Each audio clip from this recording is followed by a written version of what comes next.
in dry conditions, now into that final bus stop chicane. Not actually the bus stop anymore, but that's what I call it. And out onto the final start-finish straight, then up to the line. What is he able to do? It's a 46. It's a 0, but it's a 0.95, not a 0.07.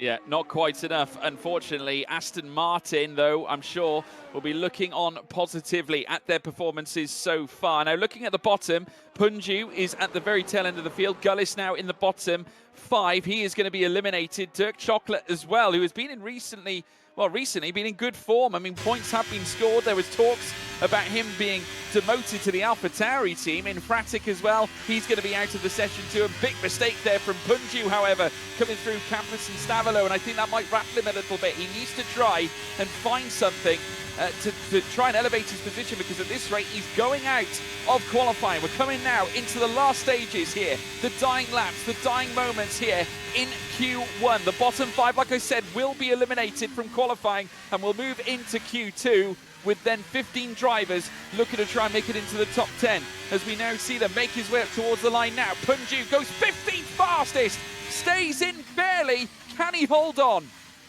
Well, we'll have to wait and see, but we jump to Team Marduk then, because Ben, whilst he is several seconds down in his personal best, is currently up on that time for the intermediate pole. We'll have to wait and see then as he comes up to the line. Will he beat that 46.007? No, he does not. It's a 46.154. I think that final chicane is what undid it for him. It didn't look like he was hitting the apexes there, and that's a really, really, really big old shame for him. But a massive round of applause, of course, to Rasin Chai with that fantastic Inters pole. He gets the point, as do McLaren.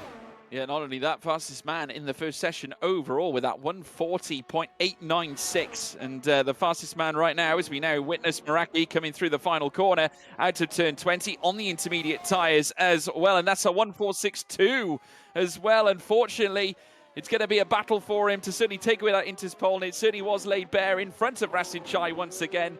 And Curbs now, he's on a slowdown, so that's him out of quali at this stage. Dirk Chocolate out as well. Punju out, unfortunately, too. Chesnoid makes it through to Q2. Curbs is out. Infratic out as well. Hayden Gullis also departing, as we take a look at M-Skyz's POV. So as they come through that final turn then, will that have been enough for them? Will this get them a decent time? It's more than a decent time. It's second place for Pay with a 141.7. Next one to come across the line will be Chesnoid, George.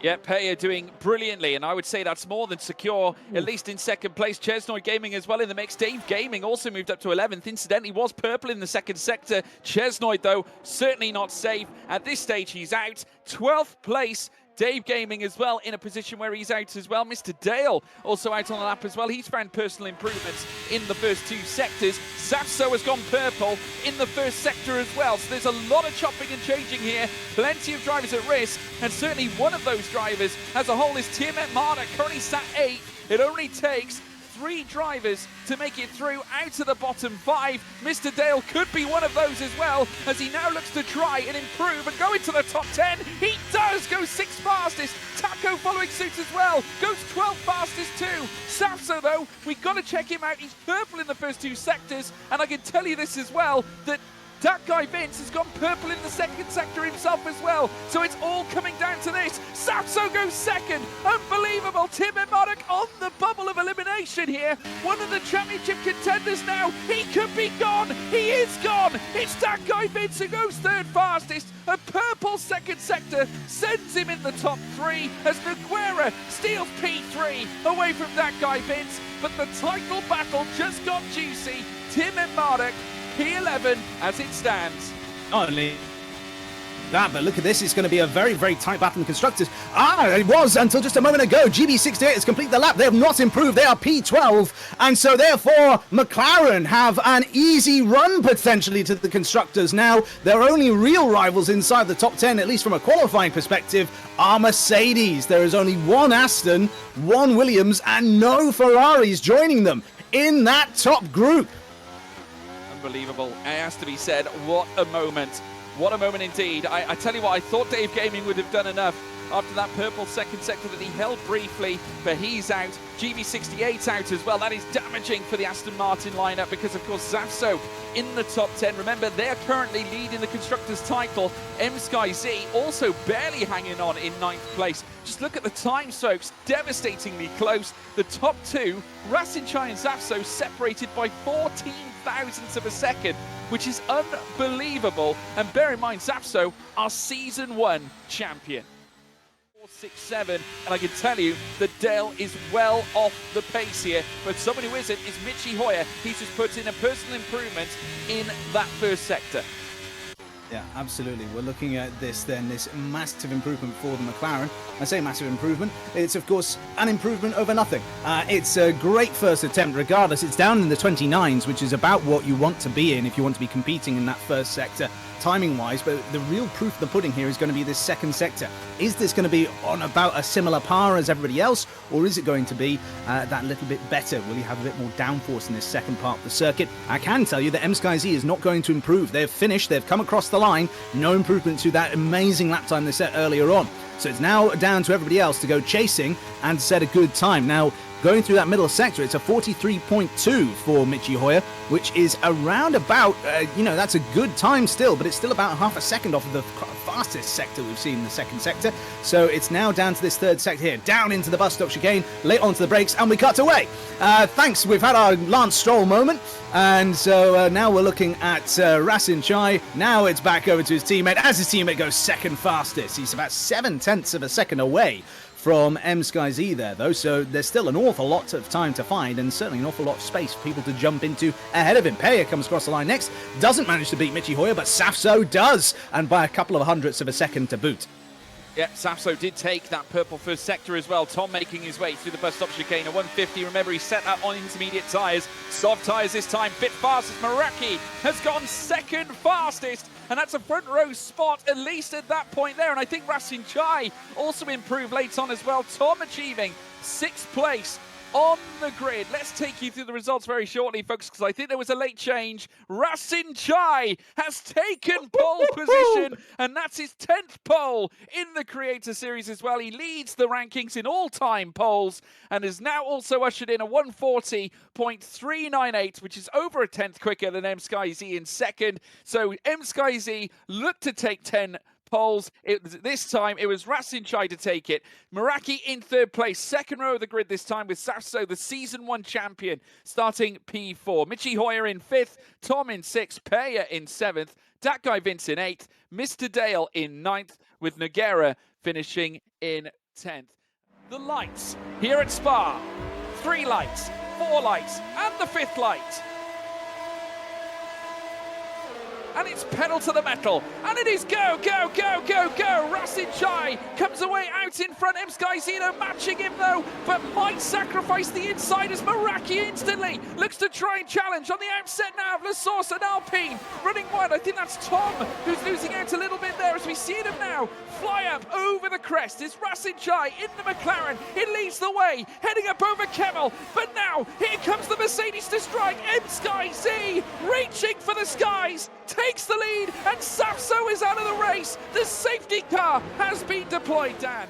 Sends it towards turn 1. It's pedal to the metal for the 2nd time in this Grand Prix. Rasinchai also getting a brilliant restart right in the aero of M-Sky-Z. We could yet see another swap like we did on the opening lap, where of course it would be M-Sky-Z who would take the lead away from Rasinchai. Further back, Meraki, the championship leader, also tracking them in behind as well. They rise up over the crest. The Williams making some good traction in behind as well as the 2 leaders make their way up through Kemmel, leading up through towards Laycom. Pressurised and punctured, M-Sky-Z might have to give way as here comes Rasinchai around the outside. Great expert defending though from M-Sky-Z. It was all about the car positioning, but Rasinchai through now, heading through that Rivage section very shortly, trying his utmost to take that P1 again, heading down the inside of Brachel's corner. Has he done enough? The McLaren now leads the way once again here on lap 4.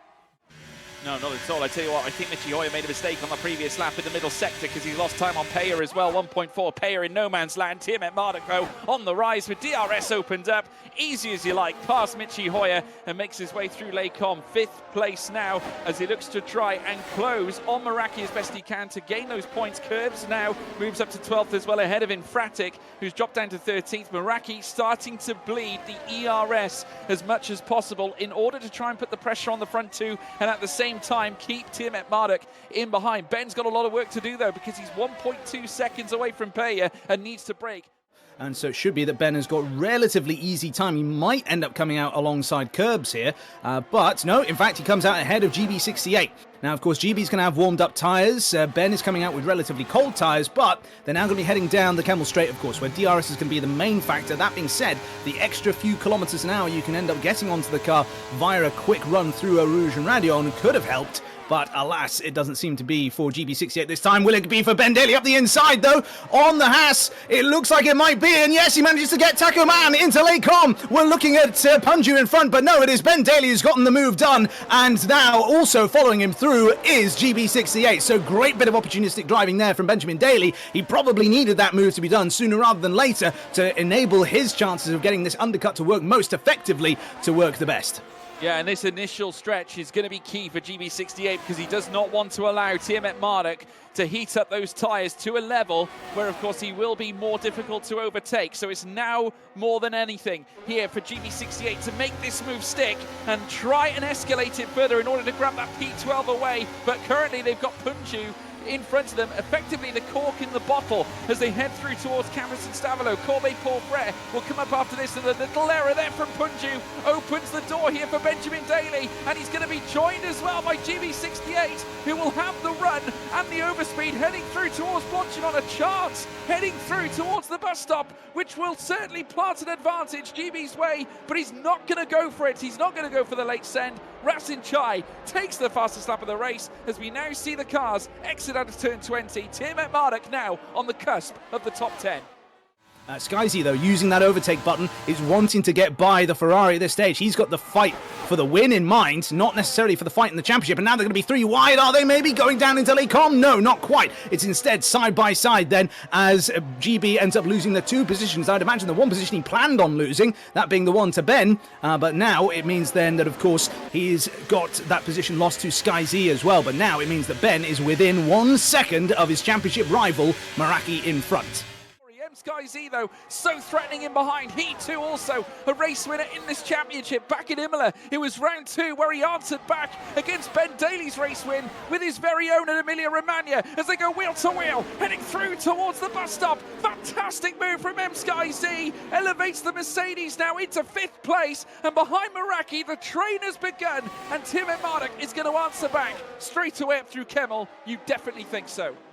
Backing off for any possible chance of an overtake. Meraki, though, now looking to try and follow through. Dirk Chocolate with a retirement. Goodness it's in the me. pit lane. Could that be a safety car? No, he's in the pit lane. So there we go. We aren't going to have a safety car procedure. Dirk retiring, though, in the pit. He just never really got going, Dan. No, seemed not to. Whoa, as all of a sudden someone is going, and it's Jake up the inside, and I think Skyzy wants to follow him into Pouon as well because they go side by side with Michi Hoyer, and that is an aggressive move there. As they look to try and venture through towards Eau Rouge and Radion. M Sky Z right in behind too. He could yet also get a decent run and late challenge to Meraki as well as the 3 cars now all bunched together, sprinting up the hill this time around. Tom now under pressure as Jake goes for the move. Meraki now up to 2nd. M Sky Z following suit. It is 2 moves in the space of 1 straight, with Tiamat Marduk still yet to get past Michi Hoyer for that spot in P5.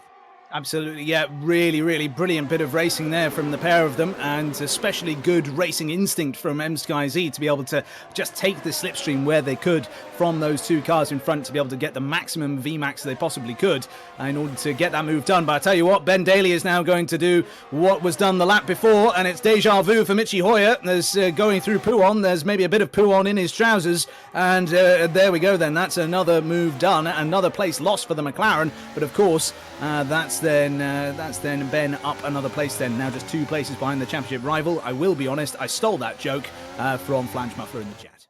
Or he's going to lose out with M Sky Z in behind, and M Sky Z in fact getting a lovely exit out of the crest now, and he's going to go side by side here with Jake Meraki. Surely is going to lose out on this one, and MSkyZ moves up to second with now only one solitary car separating our two championship protagonists, and now GB68 also moving ahead of Michi Hoyer.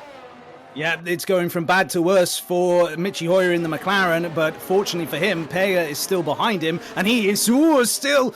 Oh, goodness gracious me, that's a great big dive up the inside. That's brave from Michi Hoyer, and it's come to handbags, and that's then a bad operation there from the McLaren driver, and they've ended up losing massively in that one. They just wouldn't give the space, it looked like to me. They were just trying to go for the move. They were right squeezed to the inside in Bruxelles, so you could say it was maybe give as good as you got, but then it just looked like it was getting to handbags there between the pair of them as they came down towards the no-name corner, and that was absolutely terrible. There is a bit of front wing damage for GB and all that as well, which is likely to be a relatively big time loss per lap, we're being told. But we'll wait and see then if Michi Hoyer has lost any time as a result of that incident as well. But as it is then, Ben Daly has got one less thing to watch out for in his mirrors, and it's going to be him now focusing solely on his efforts to get by Tom, and then onto the back of his championship rival.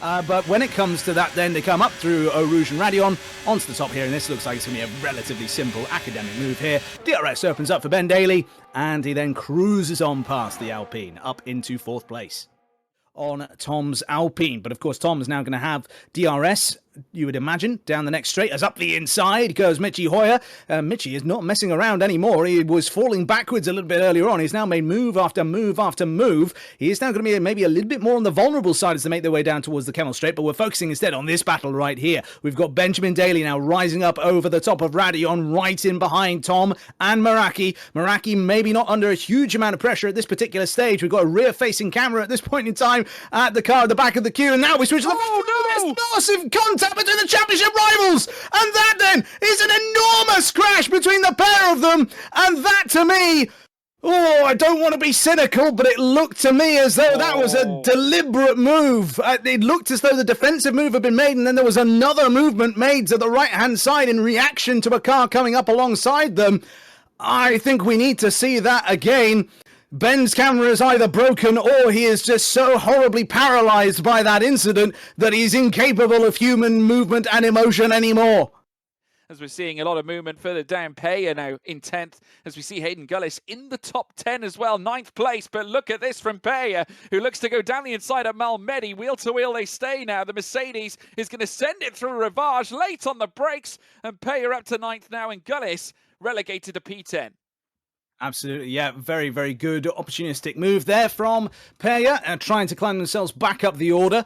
Really, really good indeed. And not so good there is Curbs, and I think that is El Taco. No, it's emphatic, in fact. So it's a Ferrari versus a Williams. It's another crash between the two teams today. And this time there is a 5-second time penalty given to Curbs for that one. I think we need to see that again. I was looking at a bit of data on another screen there before that one happened. We can't have a safety car at this point because, of course, there needs to be 2 full laps of racing in terms of the game's code at the end. So we're not going to have a safety car at this stage of the race. For those all calling for one, it's not going to happen, I'm afraid. And well, that then means then that is their 2 races effectively over. Ferrari and Williams will only be scoring with 1 car then, it seems, unless there are any retirements ahead of them. With tyre battles as well. We got a 3-car scrap as well, battling over P8 with that guy Vince coming together with Hayden Gullis. Peja in the mix as well. So 2 cars now rise above Peja as now Hayden Gullis outside in towards Lecom. Can he fight back against Vince? He's going to hold his car on the inside. They make contact further down as well. Peja in the back of Gullis's Alpine, and that allows that guy Vince to control P8 at this stage. But Rasin Chai, what a stellar drive. He's going to take it through the final 2 corners out of Blanchimont. It's been perfect here for the McLaren team, who came into this one in dramatic style. He's coming into the pits. What is he doing? Into the pits here to close out the race. Surely he's not going to take the checkered flag in the pit lane. Let's keep our eyes peeled. He's taken victory nonetheless. Rasin Chai for the memes. He's a 2-time race winner here in the Creator Series. But this man Meraki, it's down to Jake. He very nearly lost it after coming together with Benjamin Daly earlier on, but exiting out of turn 20. It is going to be, for the first time, Meraki lay claim to champion here in the F1 Creator Series. He takes it in great style. Tiermet Marduk finishes 5th. Though I wouldn't be surprised if he's feeling a little bit disappointed after the absolutely dramatic scenes of earlier on. Let's take you through the results. Rasin Chai is your victor here. Twice a race winner this season. M-Sky Z in 2nd. Tom in 3rd. Meraki, your champion, finishing 4th in this race. Tiermet Marduk, unfortunately, the runner-up. After coming together with Meraki earlier on, he lost all the hard work that he had put in to try and gain on Meraki. And in effect, the championship battle was ended there. GB68 in 6th, with Michi Hoyer in 7th, that guy Vince in 8th, Hayden Gullis, a stellar performance all the way from the back of the grid, finishing in that P9 place. Peya in 10th as well, great day for Mercedes. Dave Gaming in 11th, great to see him performing so well as well in his first initial visits, as well as Punju in 12th. Mr. Dale just did not quite work out for him. He got caught up in some chaos earlier on. Chesnoy Gaming, Noguera, Curbs, El Taco Man, as well as Infratic further down. Dirk Chocolate and Zapso were retired from the race as well.